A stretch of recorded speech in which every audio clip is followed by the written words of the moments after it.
No intro, let's get on with the video. This video is based on the skill to reward ratio, with 5 pieces of criteria being sustain, range, mobility, utility, and damage. Sustain refers to how much damage the DPS can absorb whilst holding or taking space. Range refers to the distance at which the DPS can pressure at. Mobility refers to the speed or movement the DPS can use to pressure with. Utility is basically any resource that isn't healing or damage, like space or attention. And damage is just how much pressure they can exert. Starting off in last place, we have Doomfist. Doomfist in its current state is a high skill, low reward hero because despite having high mobility and sustain relative to his DPS peers, 90% of Doom players still feed on engage. And even if you time your engage perfectly, a single CC stun can render you dead. It's really as simple as Samito says. The biggest counter to Doomfist is a brain. Run counters like Tracer, Diva, Echo or Zen, and yes I did say Zen, because all these heroes can deny the Doomfist the space he needs to engage. Pair this with more traditional counters like Cassidy, Brig or Hog, who can hard stun the Doomfist, and good luck getting consistent value with this guy unless you're pinpoint perfect with him. Next up we have Sombra,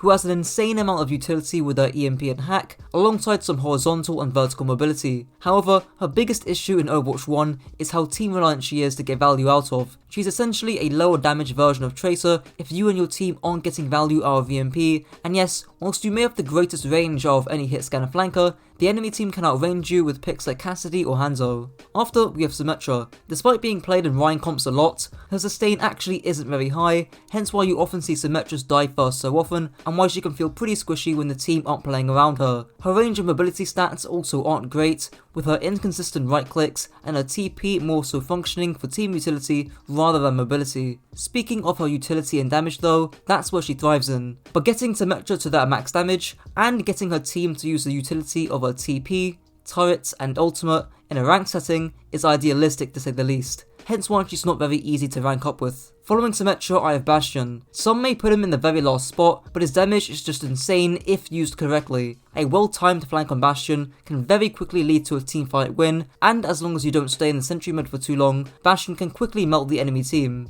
After Bastion is Junkrat. Junkrat is actually similar to Symmetra in that he trades out some utility in exchange for higher mobility and range. However, for those who've watched my Junkrat guide, you'll know that there are 2 playstyles which differ in difficulty. The first playstyle, which you watching this video probably already do, is just spamming chokes, which work in most rank settings. However, when you reach the skill level where that no longer works, you have to become a sneaky duelist flanker, utilising a one-shot combo to get kills, which is pretty hard to say the least. Junkrat therefore unfortunately remains a situational and map dependent pick. Following Junkrat is Mei. Likewise to Sombra, Mei's utility with her Ice Wall and slowing effect is almost unparalleled in the DPS category, and on choke heavy maps like Dorado first, King's Row second, or Hanamura first if 2CP was still in the game, Mei can be a great pick. However, it's fitting Mei into every situation where she struggles. Her lack of range and consistent damage compared to her hitscan counterparts, like Soldier, and lack of mobility compared to every other flanker in the game, render Mei another situational pick, and tough to rank up with consistently. Just missing out on the top 10, we also have yet another situational pick, being Widowmaker. Widow obviously boasts the best range of all the DPS heroes, with high pick-off potential, thriving on maps with long sightlines like Havana, Junkertown and Rialto. Not to mention, the utility she provides with her Infosight makes her more than just a pick-based hero. However, on maps that don't provide favourable sightlines for Widow, and more importantly, maps where you can easily avoid Widow's sightlines, like Lijiang Control Center and King's Row First, she tends to suffer with her lackluster sustain and damage up close. Not to mention, the amount of skill required to actually get picks on Widowmaker is quite high, meaning she isn't the easiest of heroes to rank up with. I haven't even factored in dealing with flankers yet. Now entering the top 10, we start off with Genji. Genji's respectable poke damage and mobility automatically puts him a few notches above the other heroes below him. Just being able to farm blade safely from an angle is a perk on its own, having deflect or dash as a get out of jail free card. However, Genji unfortunately suffers from just having a better counterpart being Echo most of the time, as well as being a tough pick to play up against heavy CC comps. In Overwatch 2 though, I wouldn't be surprised with Genji getting put a few places higher.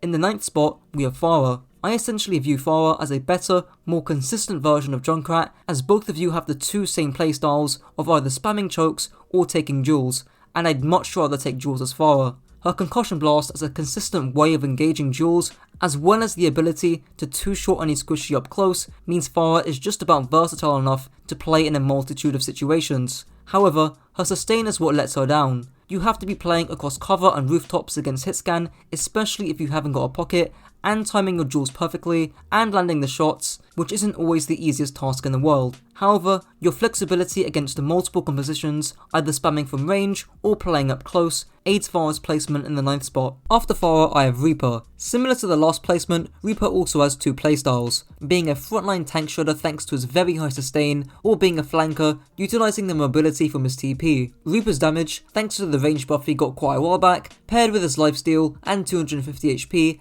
actually make him a better duelist than you might think. Likewise to Genji though, Reaper suffers against high CC, bulky compositions like Torb, Brig, Cassidy, but I put Reaper above Genji due to how easy it is to do either of Reaper's playstyles. Speaking of Torb, he's up next, taking the 7th spot. Torb is essentially a more tanky Cassidy with less consistent damage. His overload and natural armor HP make Torb have one of the highest sustains in the DPS category, with his turret providing some solid utility for flank watching or dealing off-angle damage. However, his range is somewhat lackluster for a poke hero, as it's pretty hard landing his projectile Cheetos from afar. With that being said, Torb's a great pick if there's an annoying Genji, Tracer, Sombra, Ball, Winston, Doomfist, or any other flanker on the enemy team. But the heroes above Torb just have more consistent damage, though I will say Torb is very easy to play, barring his primary fire shots from distance. Just missing out on the top 5, we have Tracer. She has by far the best horizontal mobility in the game, with recall and smart cover usage providing her more sustain despite her low HP pool. Her damage as a flanker is also pretty high, basically just being a higher damage Sombra in exchange for some utility and range. Tracer's insane mobility also make her easier to walk around when going against hard CC comps like Brig or Cassidy. They only have 1 stun and do have 3 mobility tools on 3-second cooldowns. What prevents Tracer from going any higher is how hard it is to reach her insanely high skill ceiling. Essentially, you can have all this reward on Tracer, but if you can't reach it very easily, then what's the point? Despite this though, Tracer's versatility as a flanker and high damage make her a top tier option. Moving into the top 5, we have Ashe. I was tempted to put Ashe higher because a lot of the time she is seen with a Mercy Pocket, and the reason for this is to make up for her low sustain and to accentuate Ashe's range. However, by herself, Ashe's sustain can feel a little lackluster, especially compared to her hit scan counterparts. Having no self heal, a big head hitbox, and not much CC isn't very fun. However, she's still a solid, consistent hit scan pick, with Bob being a very underrated ultimate, boosting Ashe's utility as Bob can create a decent bit of space.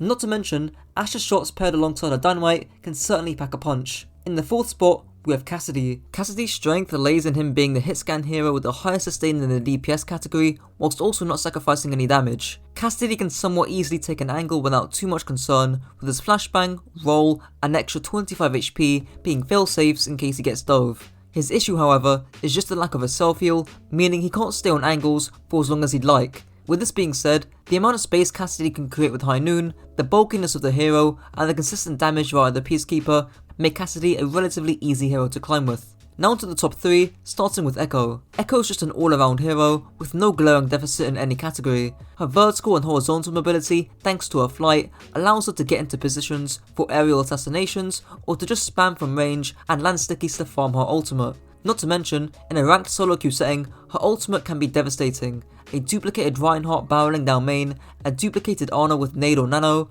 or a duplicated Sigma or Orisa on a crazy off angle is teamfight winning. The only issue is her lack of sustain, with flight being her only defensive cooldown, hence why you see Mercy's pocket Echoes and Pharahs a lot of the time.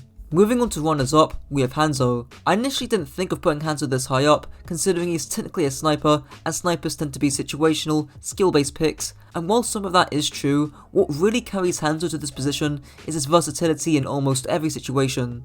His storm arrows in particular allow Hanzo to play both short and long ranges, with the sonic arrow gathering useful information for Hanzo and his team on whether a flank is clear or not, as well as his dragon striker being useful to deny enemy space or just for the straight up damage.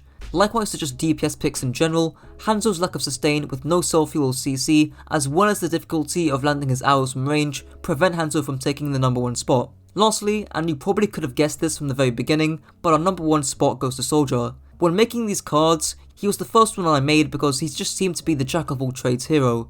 Decent sustain with his heal pad, decent range with his hit scan gun, decent mobility with the sprint, decent utility for the DPS category with his visor creating space, and strong damage being able to beam down squishy heroes and finish them off with his helix rockets. Soldier's strength lays in his ability to be good in most, if not every map, in most, if not every situation. The only strong counter I can think of is an off-tank hard marking the soldier, or a tracer hard marking whenever soldier flanks, but in 95% of ranked solo queue environments, you just can't go wrong with soldier. Please utilise his sprint to flank. Remember that your playstyle is a mix between traditional hit scans like Cassidy or Ashe, and between flankers like Tracer or Sombra, so use your sprint to win games. Anyways, that's the video. If you enjoyed, don't forget to like, comment and subscribe, and if this video helped to raise your IQ, be sure to share it with your friends to also raise theirs. Until next time.